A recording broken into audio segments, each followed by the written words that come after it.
내게 능력 주시는 자 안에서 모든 것을 할 수 있습니다. 이렇게 말하면 맞는 말일까요? 틀린 말일까요?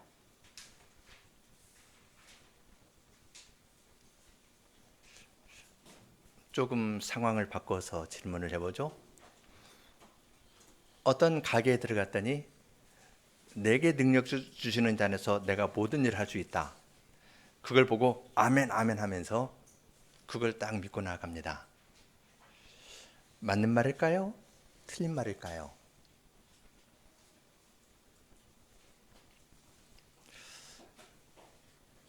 어떤 말이든지 한 구절이 아니라 전체를 놓고 봐야 됩니다. 하나님의 말씀이 옳고 맞는 말인데 우리가 잘못 사용할 수가 있기 때문에 조심을 해야 되지만, 어떤 것을 조심하다가 생각할 것을 생각 안 하면 반작용이기 때문에 또 잘못할 수도 있습니다.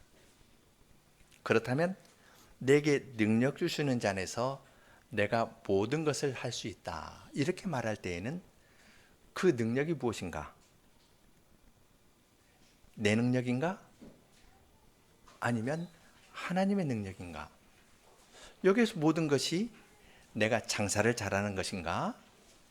아니면 하나님께서 하나님의 능력으로 하나님의 일을 행해 나가시는 그것을 가리키는 모든 것인가?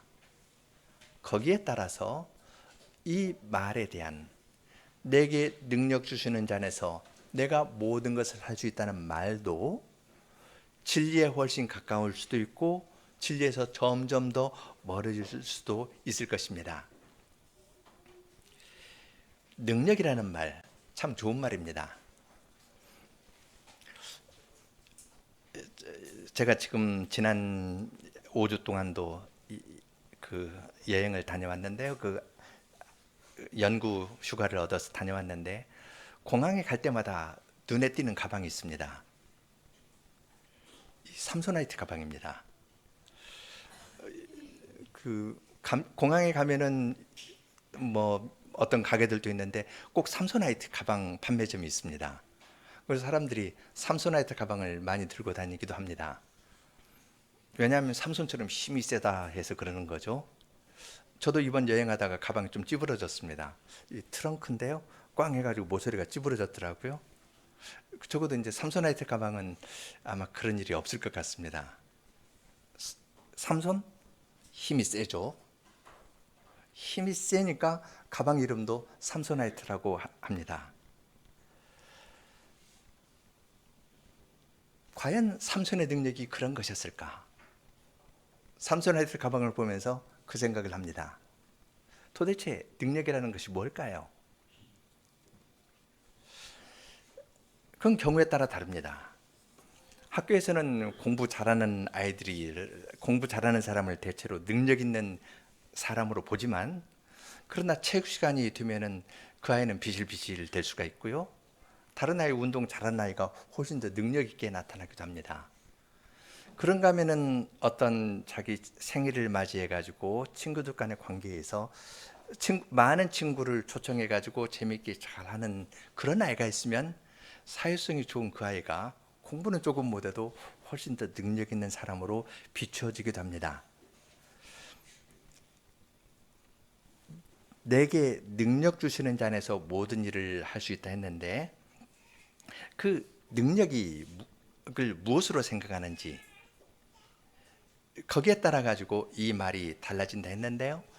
이 능력이라는 것이 지금 든 몇 가지 예에서 말씀드린 것처럼 사람에 따라 생각이 매우 달라집니다. 그런데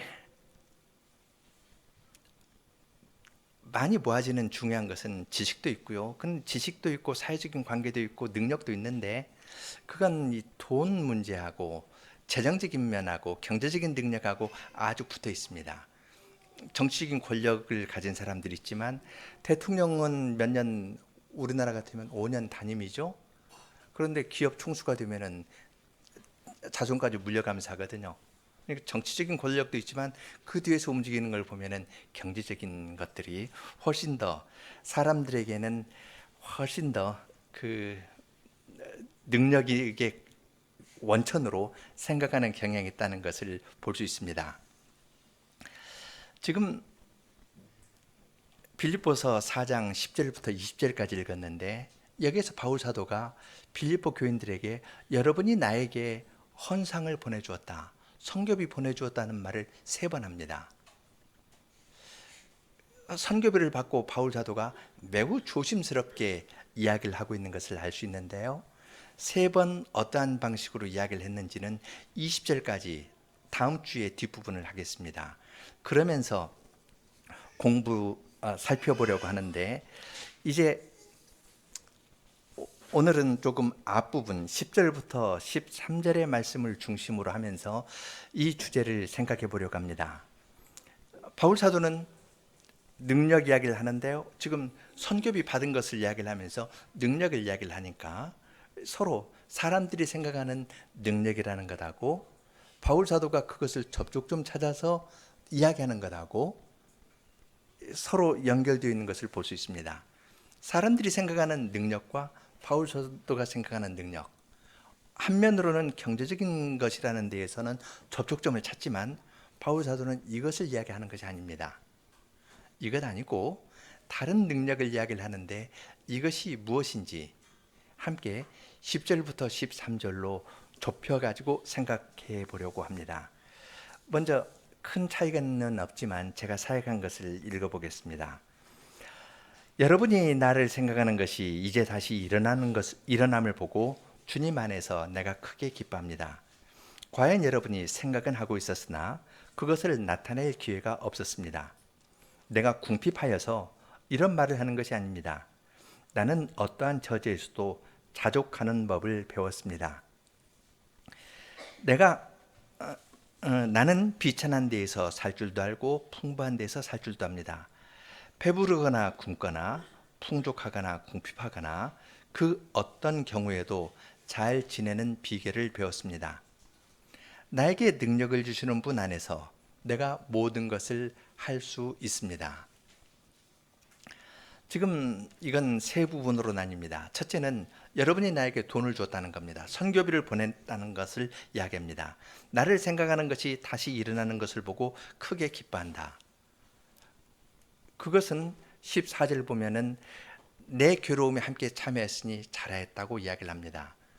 그리고 그 빌립보 사람들이 마게도냐를 떠날 때에도 자기에게 선교비를 주고 데살로니가 있을 때에도 주고 또 지금 옥에 갇혔을 때 에바브로디도 편을 통해서도 자기에게 선교비를 보내서 자기의 궁핍한 것을 풀어줬다고 이야기합니다.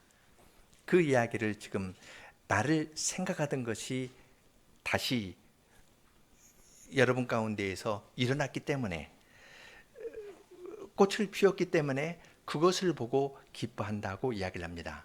첫째는 나에게 선교비를 보냈다는 사실을 이야기를 하고요.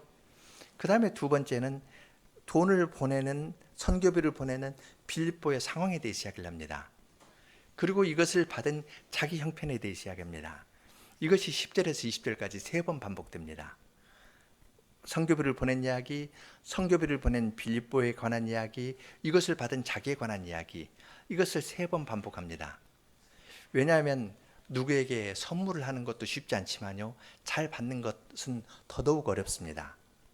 그래서 지금 3번 조심스럽게 이야기를 해가면서 이야기를 해나가는데요, 그것은 아까 말씀드린 것처럼 다음 주에 조금 더 살펴보겠습니다.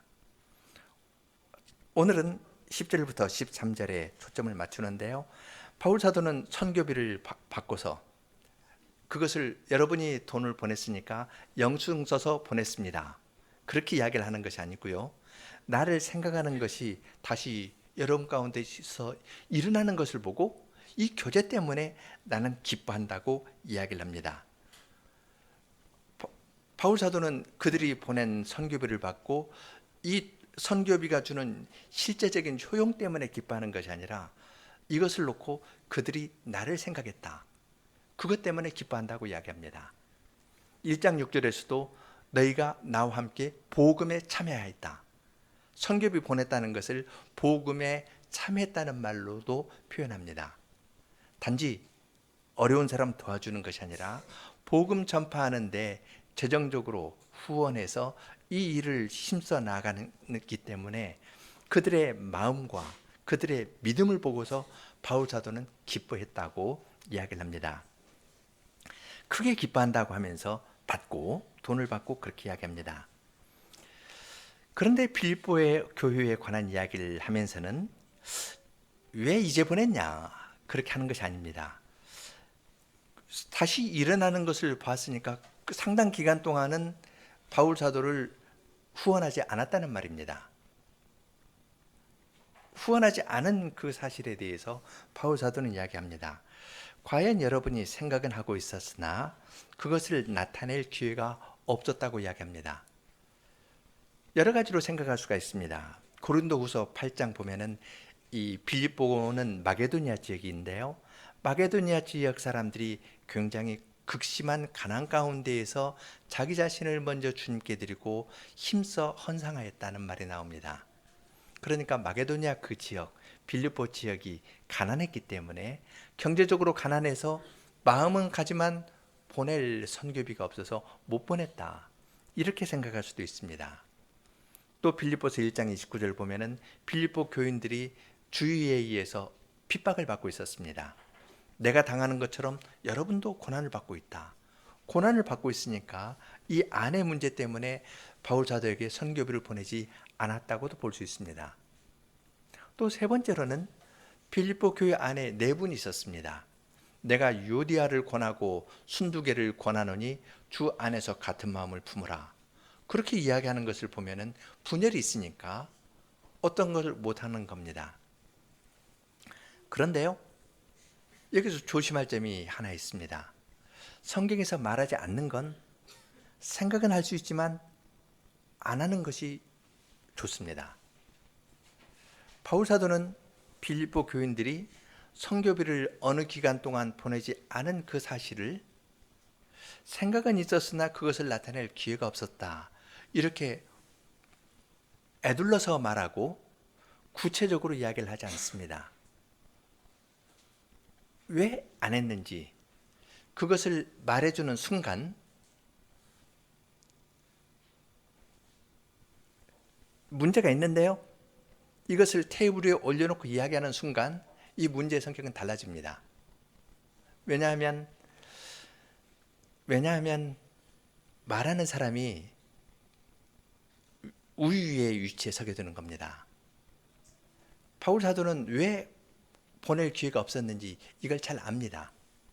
경제적인 어려움 때문이었는지, 외적인 핍박 때문이었는지, 내적인 문제였는지 잘 압니다. 그러나 바울 사도는 그것을 이야기하지 않습니다. 이야기하지 않고 지금 보낸 그 사실에 대해서 바울 사도는 크게 기뻐한다고 이야기를 합니다. 이러한 데에서 우리는 참 지혜를 얻을 필요가 있습니다. 상대의 어떤 부족이나 연약이 있을 때 그것을 말해주는 것이 능사는 아닙니다. 능사가 아닐 뿐만 아니라 그것은 내가 말할 위치가 아니면 말하지 않아야 됩니다. 우리의 모든 부족과 잘못에 대해서 주님께서 어떻게 하시나요?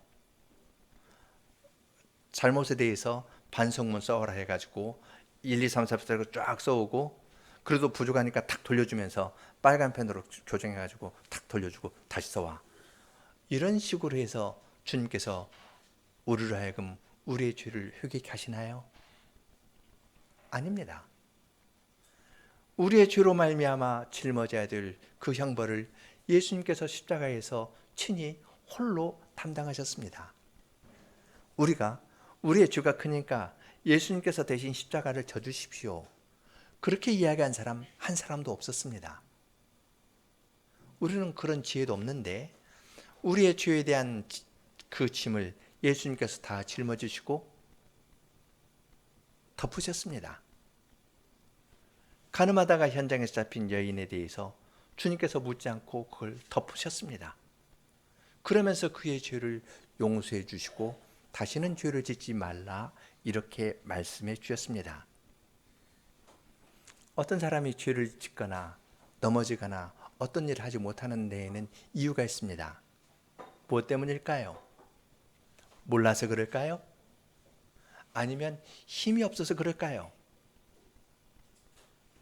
몰라서가 아니라 힘이 없어서 그렇다면 어떻게 하는 것이 그 사람을 돕는 일이겠습니까?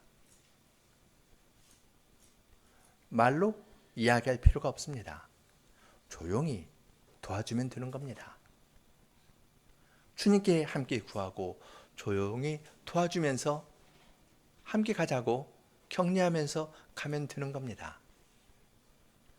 바울 사도는 빌립보 교회가 어느 기간 동안, 이 기간이 어느 정도인지 모릅니다. 그것에 대해서 원인을 분석해 가지고 그들에게 이야기해 주려고 하지 않았습니다. 그러면 사도는 갑의 위치에 서게 됩니다. 아닙니다. 그들이 보낸 그 사실, 그것 때문에 나는 크게 기뻐한다. 크게 기뻐한다 하면서 그들의 형편에 대해서 이야기를 합니다. 그리고 이제 자기 형편에 대해서 이야기를 합니다. 11절부터 13절인데요. 바울 사도는 내가 궁핍하여서 이런 말을 하는 것이 아니고 나는 어떠한 처지에서도 자족하는 법을 배웠다고 이야기를 합니다. 또 12절 보면은 비천한 데 살 줄도 알고 풍부한 데 살 줄도 안다. 배부르거나 굶거나 풍족하거나 궁핍하거나 어떤 경우에도 잘 지내는 비결을 배웠다고 이야기합니다. 그러니까 바울 사도가 궁핍한 건 사실입니다. 지금 로마 옥에 갇혀 있는데 옛날 감옥은 지금처럼 뭐 위생시설이 잘 구비되어 있다든지 아니면 식사나 이런 것도 잘 제공하는 건 아닙니다. 식사 제공하거나 하는 것은 어떤 기록을 보면 죄수의 책임이라고 합니다. 그러니까 요새도 사식 넣어주어서 이제 형무소에서 교도소에서 좀 편안하게 지내게 하는데요. 그때에는 정부에서 안 하고 그 죄수와 그 가족이나 친지들이 해야 된다 하니까 지금 바울 사도는 어려운 가운데 있습니다. 디모데후서에 보면은 겨울이 다가오니까 겉옷을 가져오라고 이야기할 만큼 지금 그러한 어렵거나 궁핍한 가운데 있습니다.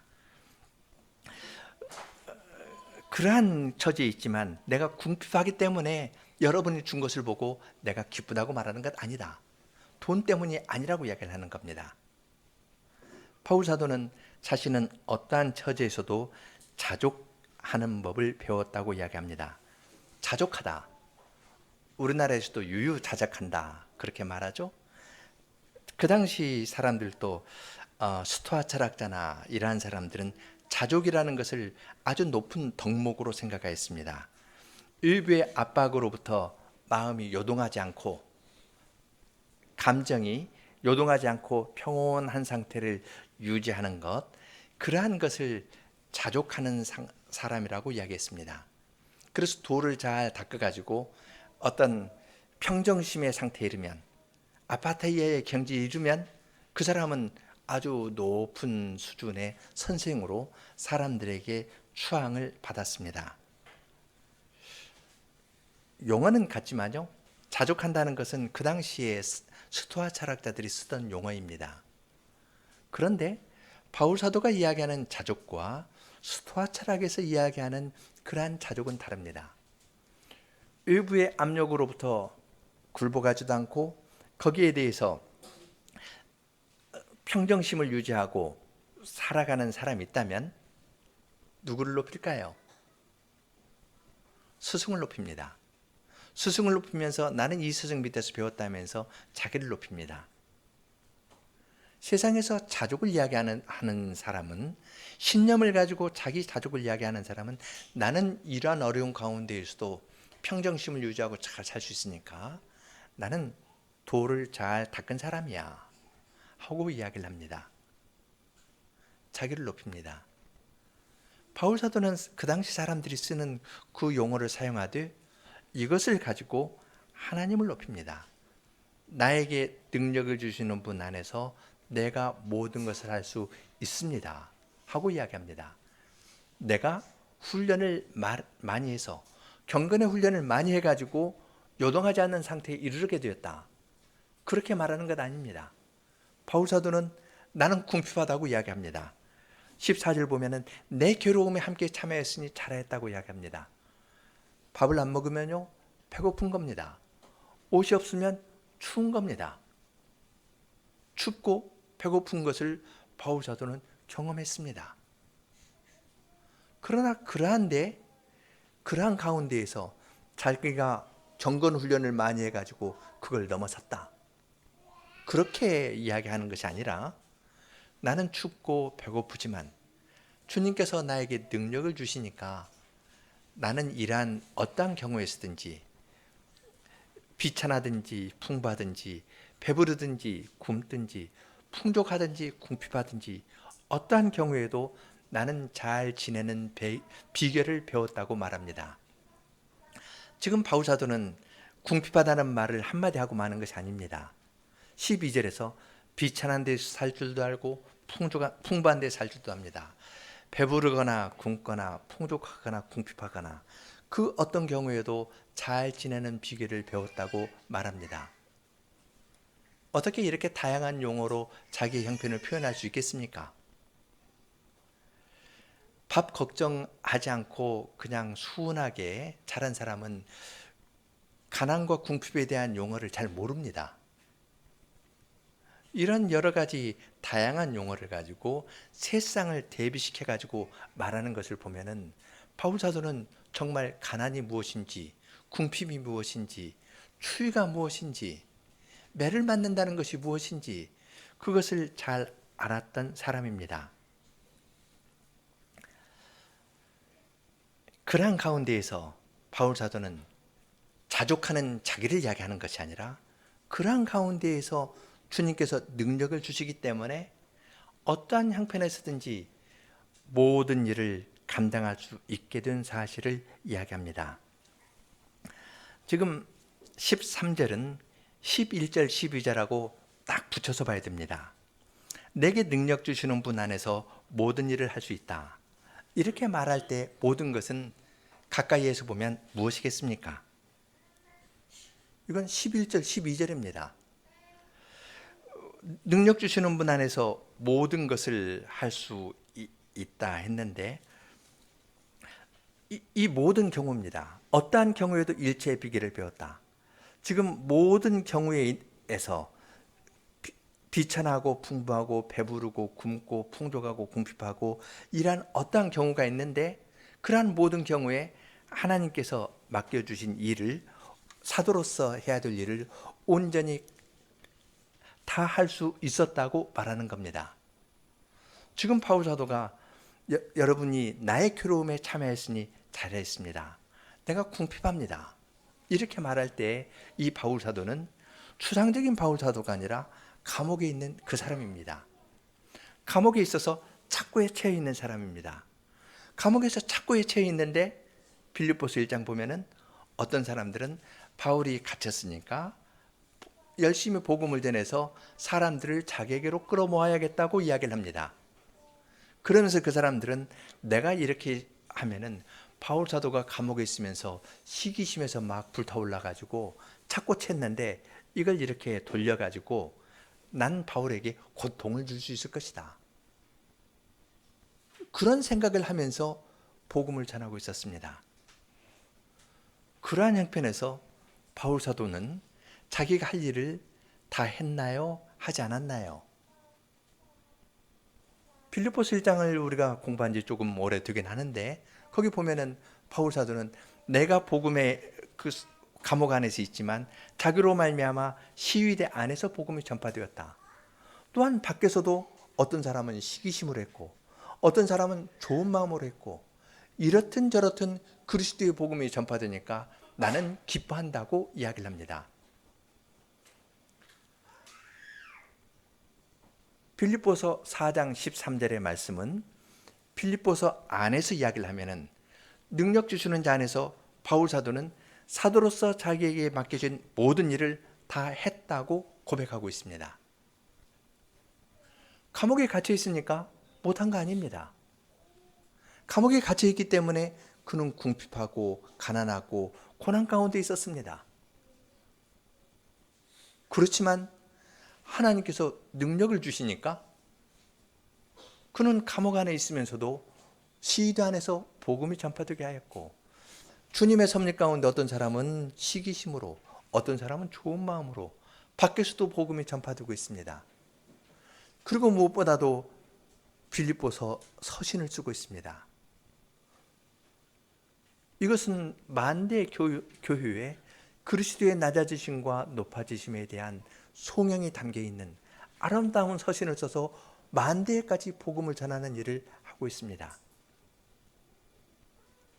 어떠한 형편에 있든지 바울 사도는 그에게 능력을 주시는 그분 안에서 모든 일을 다 하였습니다. 여기서 이야기하는 능력은 무엇일까요?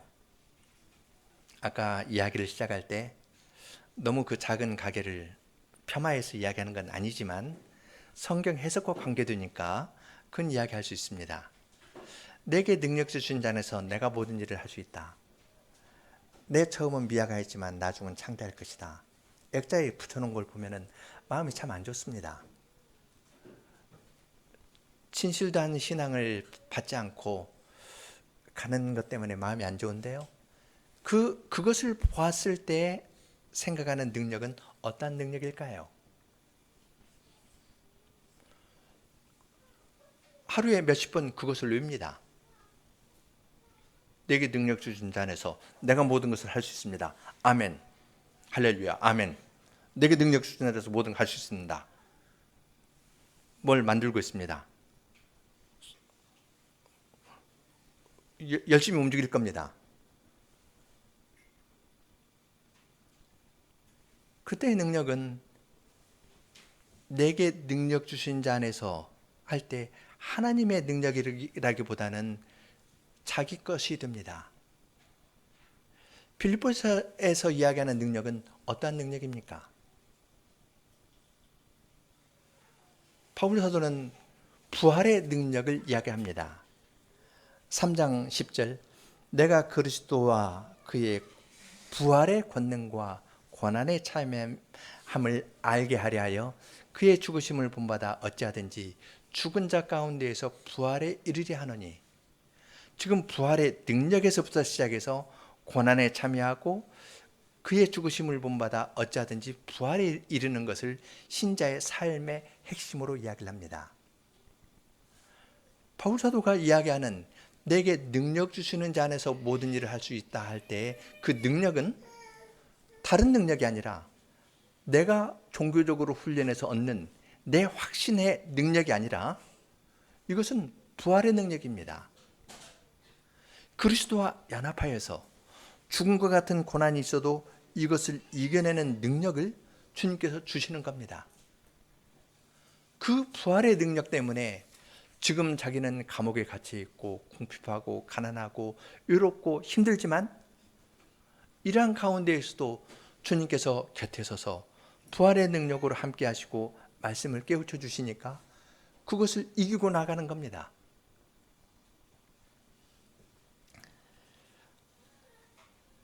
조금 더 발전시켜 볼까요? 내게 능력 주신 자 안에서 내가 모든 일을 할 수 있다. 이것은 빌립보 교회에 보내는 편지입니다. 바울 사도가 빌립보 교회에 어떠한 생각을 하면서 편지를 쓰고 있습니까? 분열이 있는 그 교회에 바울 사도는 그리스도의 복음을 전하였습니다. 그리스도의 복음을 전하면서 그들에게 부활의 권능에 관한 이야기를 합니다. 함께 가자고 이야기하는 겁니다. 함께 가는 그들이 이르게 될 것은 4장 1절, 나의 사모하는 형제들, 나의 기쁨이요 멸류가 아닌 사랑하는 자들아, 이와 같이 주 안에 살아. 주님께서 다시 오셨을 때 너희 가운데에서 선한 일을 시작하신 그분이 그리스도의 나라에 이루실 것이라고 이야기하였는데, 그날에 빌립보 교인들도 모두 그리스도와 같이 영광스러운 몸을 입게 될 겁니다. 바울 사도 혼자 결승점 통과해가지고 거기에 서 있는 것이 아니라 바울 사도 함께 빌립보 교인들이 그리스도의 죽으심과 부활에 대해서 교훈을 배운 빌립보 교인들이 모두 부활의 몸을 입고 바울 사도 함께 영광에 참여할 겁니다. 거기에 참여한 그 교인들을 놓고 바울 사도는 여러분이 나의 기쁨이고 여러분이 나의 면류관이라고 이야기합니다.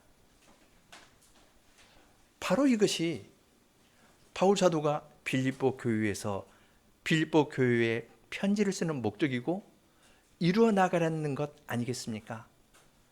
내게 능력 주시는 분 안에서 나는 모든 걸 할 수 있습니다.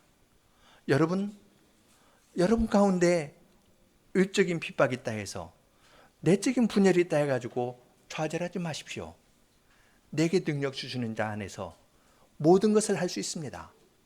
여러분은 모두 그리스도와 같은 부활의 몸을 입을 것이고 부활의 그 결승점에 우리 함께 이룰 것입니다. 여러분은 나의 면류관 아닙니까? 나의 기쁨입니다. 내게 능력 주시는 분 안에서 모든 걸 할 수 있다고 이야기합니다.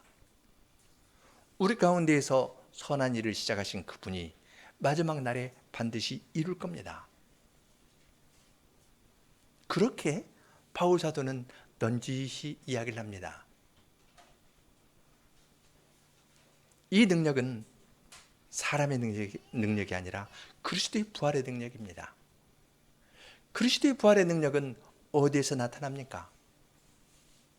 그건 부활의 능력을 아는 사람은 그리스도의 고난에 참여하고 다른 사람의 아픔에 함께 참여하고 그 아픔에 참여할 때 거기에서부터 시작해서 부활에 이르게 되는 겁니다. 그러니까 바울 사도는 어떠한 형편에서든지 나는 자족합니다. 어떠한 형편에서든지 잘 지내는 법을 하나님으로부터 배웠습니다. 그렇게 이야기를 하면서 빌립보 교인들을 격려하는 겁니다.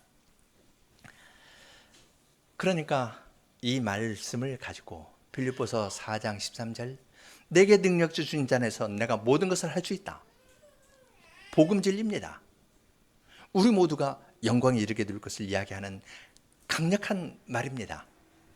이것을 축소시켜서 적극적인 사고방식으로 축소시키고 내가 열심히 하면 뭘 이룰 수 있다. 긍정적인 사고방식으로 이룰 수 있다고 이야기하는 것은 복음의 큰 것을 아주 개인적이고 주관적인 그러면서도 현세적인 복으로 축소시킨 말이 됩니다.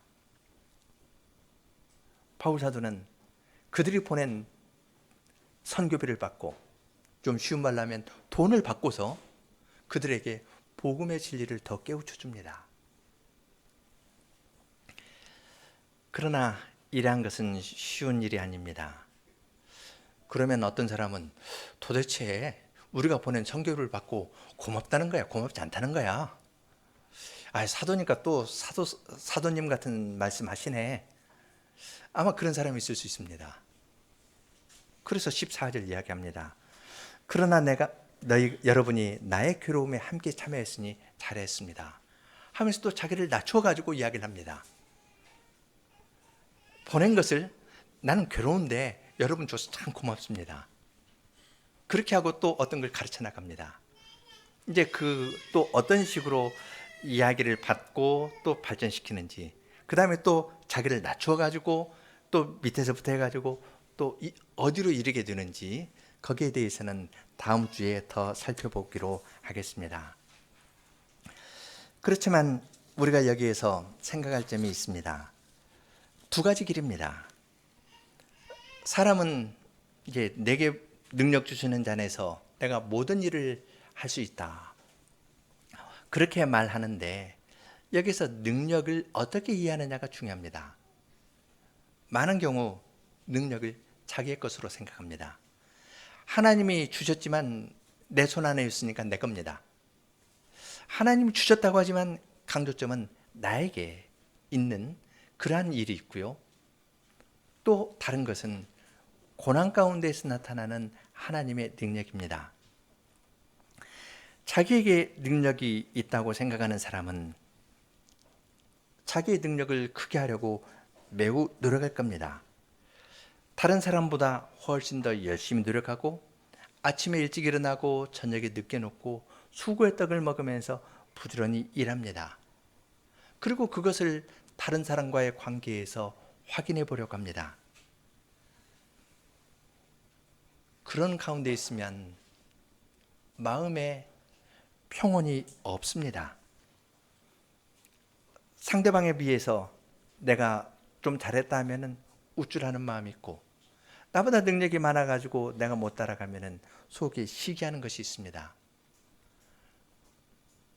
시기심이 작용하면은 마음에 평안이 없을 뿐만 아니라 하나님의 말씀도 듣지 못합니다. 처음 범죄가 시기심에서 나왔던 것이고 예배 자리에서 나왔다는 것을 우리는 생각할 필요가 있습니다. 가인이 아벨을 시기했는데 그것은 아벨을 죽이고 하나님의 말씀을 거역하는 데까지 나아갔습니다. 그 트랙에 있으면, 그 길에 접어들면, 자기의 능력을 강조하는 대로 접어들면 마음 가운데 참 평안이 없고 분노하고 좌절하는 데에서 벗어날 수가 없습니다. 거기에 비해서 하나님의 능력을 의지하는 길은 다릅니다. 하나님의 능력을 의지하는 사람은 가난을 알고 배고픈 것을 알고 힘든 걸 압니다. 외로움을 압니다. 그 사실을 숨기지 않고 있는 그대로 인정합니다. 나는 가난하고 궁핍하니 주님 저를 불쌍히 여겨주십시오. 능력은 나에게 있는 것이 아니라 하나님에게 있습니다. 나는 정말 능력이 없는 무능력자입니다. 나는 죽은 자와 같이 여김을 받았습니다. 이렇게 고백할 때 거기에서 부활의 능력이 나타나는 겁니다. 부활의 능력은 죽음을 전제합니다. 바울 사도가 내게 능력 주시는 분 안에서 내가 모든 것을 할 수 있다, 이렇게 말할 때 그가 처한 상황은 괴롭고 비천하고 궁핍하고 힘든 것이었습니다. 그 사실을 바울 사도는 빌립보 교인들에게 하나도 숨기지 않고 다 이야기합니다. 내 괴로운데, 내 비천한데 여러분이 도와줘가지고 참 고맙습니다. 그렇게 이야기를 합니다. 그러면서도 바울 사도는 그의 속에 부활의 능력이 작용하니까 이 부활의 능력을 어떻게 빌립보 사람들에게 전해줄 수 있을까? 이것을 씨름하면서 말을 찾아가면서 같은 말을 3번 반복하면서 그들의 마음에 호소하면서 나아갑니다. 그럼 결과적으로 드러나는 것은 하나님의 능력입니다. 바울 사도가 쭉 3번 이야기를 해서 결국 드러나는 것은 20절입니다. 하나님 곧 우리 하나님께 세세 무궁토록 영광을 돌릴지어다. 그들이 예수 그리스도 안에서 하나님의 영광을 깨닫고 하나님을 찬송하는 대로 이들을 끌고 갔습니다. 성교배를 바친 사람들에게 바울 사도는 자기의 궁핍한 것을 이야기하고 능력은 하나님께 있다 하면서 하나님의 능력을 보여주니까 이 사람들이, 싸우던 사람들이 함께 하나님을 찬송하는 대로 나아갑니다. 이것이 하나님께서 주시는 능력입니다. 부활의 능력이고 죽음을 경험하고 죽음의 현실을 인정하는 데에서 나타나는 능력이라는 것을 우리는 빌립보서 4장에서 배웁니다.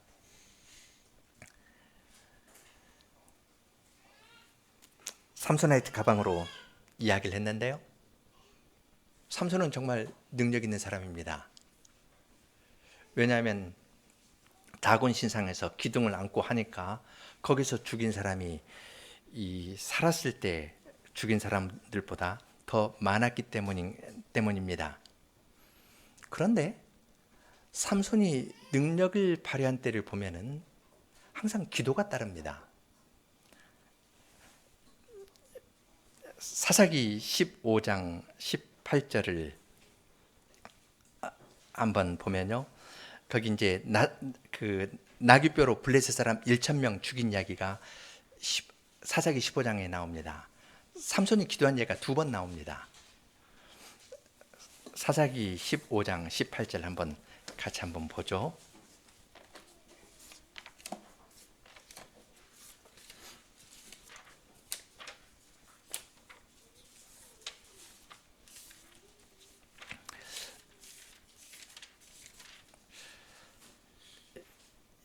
삼손이 심히 목마름으로 여호와께 부르짖어 가로되 주께서 종의 손으로 이 구원을 베푸셨사오니 내가 이제 목말라 죽어서 할례받지 못한 자의 손에 빠지겠나이다. 하나님이 레이의 한 우묵한 곳을 터치시니 물이 거기서 솟아나오는지라. 삼손이 그것을 마시고 정신이 회복되어 소생하니 이러므로 그 샘 이름은 에낙고레라. 그 샘이 레이에 오늘까지 있더라. 그랬습니다. 이때 14절을 봐도 삼손이 블레셋 사람에게 나갈 때 동시에 여호와의 신의 권능이 삼손에게 임하여서 삼손을 결박했던 줄이 불탄 삼같이 그냥 끊어지고 이제 손이 자유롭게 되어서 나귀 턱뼈로 1,000명을 죽였습니다. 그리고 기도했습니다. 그러면 여기에서 블레셋 사람 1,000명을 죽인 삼손의 능력은 어디에 있었던 걸까요? 여호와의 신이 임해서 되었고 기도해서 하나님께서 그를 살려주셨던 겁니다. 삼손 그 사람에게 능력이 있었던 것이 아닙니다. 뒤에 16장 28절을 보겠습니다. 16장 28절을 보면은 삼손이 여호와께 부르짖어 가로되, 지금 이건 이 다곤 신전에서 했던 이야기입니다. 주 여호와여 구하옵나니 나를 생각하옵소서. 하나님이여 구하옵나니 이번만 나로 강하게 하사 블레셋 사람이 나의 두 눈 뺀 원수를 단번에 갚게 하옵소서. 그러니까 이 기둥 둘을 하나는 왼손 하나는 오른손으로 의지해서 하니까 하나님께서 그 기도를 들으시고 블레셋 사람을 죽였습니다. 30절 보면은 삼손이 죽을 때 죽인 자가 살았을 때 죽인 자보다 더 많았다 그랬는데요.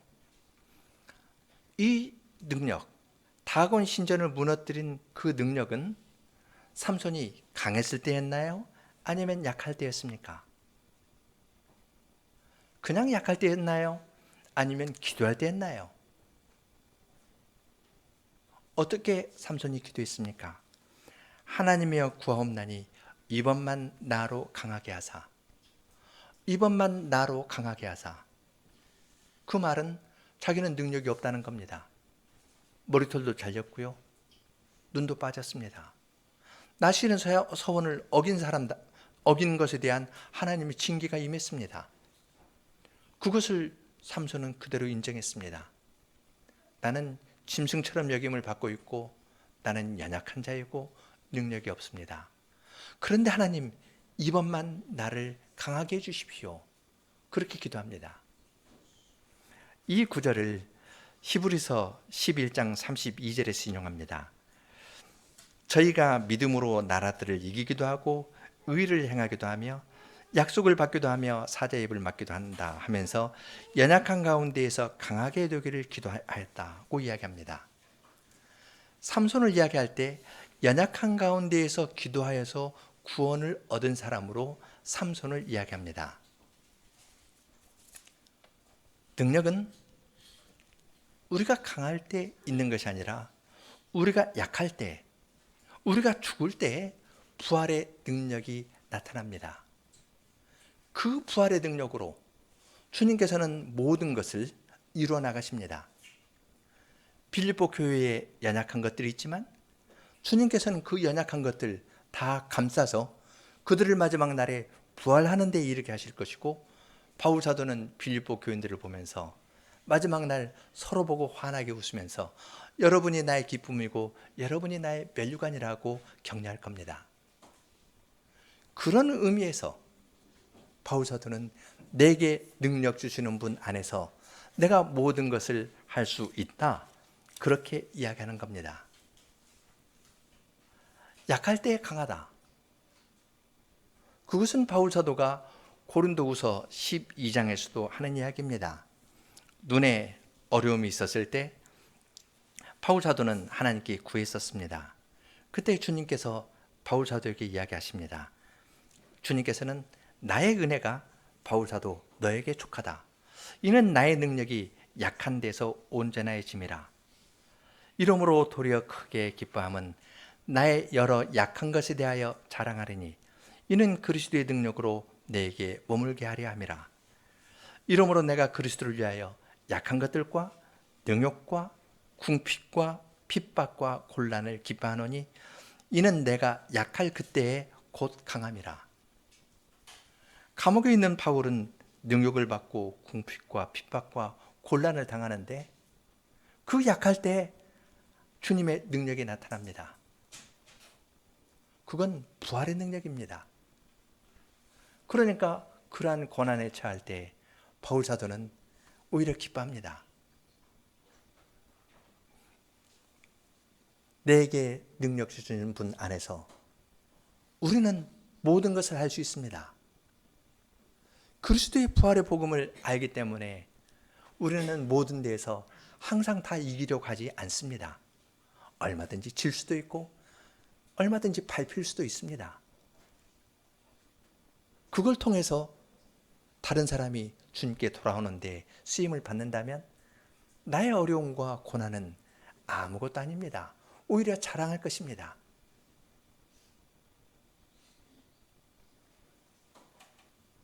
자기의 능력을 의지하는 사람은 마음에 평안이 없습니다. 그리고 꼭 확인하려고 합니다. 그러나 하나님의 능력을 의지하는 사람은 자기의 약한 것을 얼마든지 인정하고 오히려 밟히고 어렵게 되는 것을 오히려 기뻐합니다. 왜냐하면 우리 가운데에서 선한 일을 시작하신 그분이 그리스도의 날까지 완성할 것을 믿기 때문입니다. 주님을 믿기 때문에 젖된 아이가 그 어머니 품에 있음 같이 평온한 가운데에서 주님을 의지하고 나가는 겁니다. 함께 시편 131편 부르겠습니다.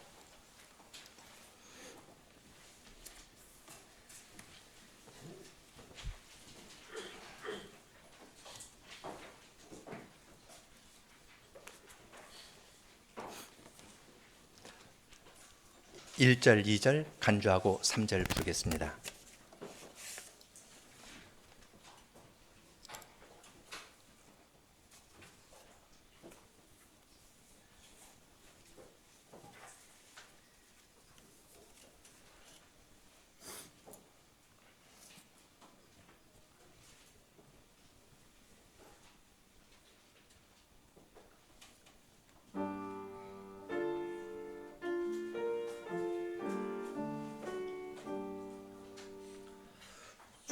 주님 제 마음은 겸손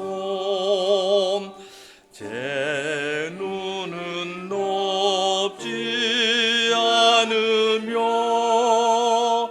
큰 일과 귀한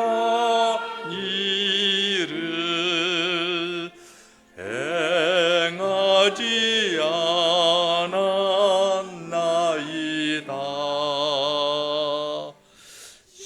실로 내 영혼은 고요 내 마음 평온케 하니 어미 품젖대 내처럼 내 영혼 평온하도다.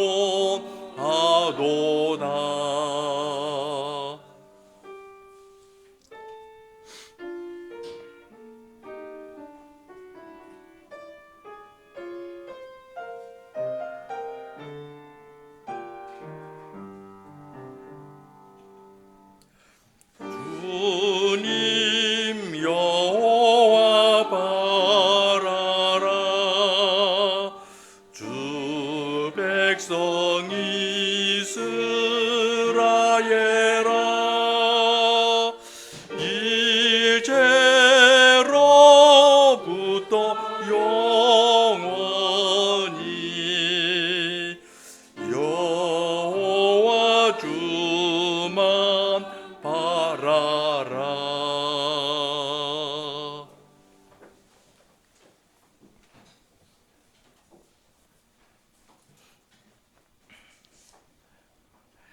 하늘에 계신 하나님 아버지, 저희들이 주님의 말씀을 배우면 배울수록 얼마나 저희가 어리석은 자이고 주님의 말씀을 도무지 깨달을 능력이 없는 자인가를 깊이 깨닫게 됩니다. 그처럼 깨닫기 둔한 저희들을 주님께서는 책망하며 버리지 아니하시고, 그러한 저희들이지만 계속 주님의 말씀을 들려주시고 저희의 마음에 주님의 말씀을 깨우쳐 주시면서 저희들로 하여금 능력은 나에게 속한 것이 아니고 하나님께 속하여 있고, 그 능력은 사람이 생각하는 의적인 능력이 아니라 바로 연약한 데에서 나타나는 주님의 부활의 능력이고, 그 부활의 능력에 참여하려면 반드시 그리스도의 고난과 비참함에 참여해야 된다는 것을 주님께서는 주님의 말씀으로 저희들을 깨우쳐 주십니다. 이러한 복음의 말씀을 들을 때 저희들이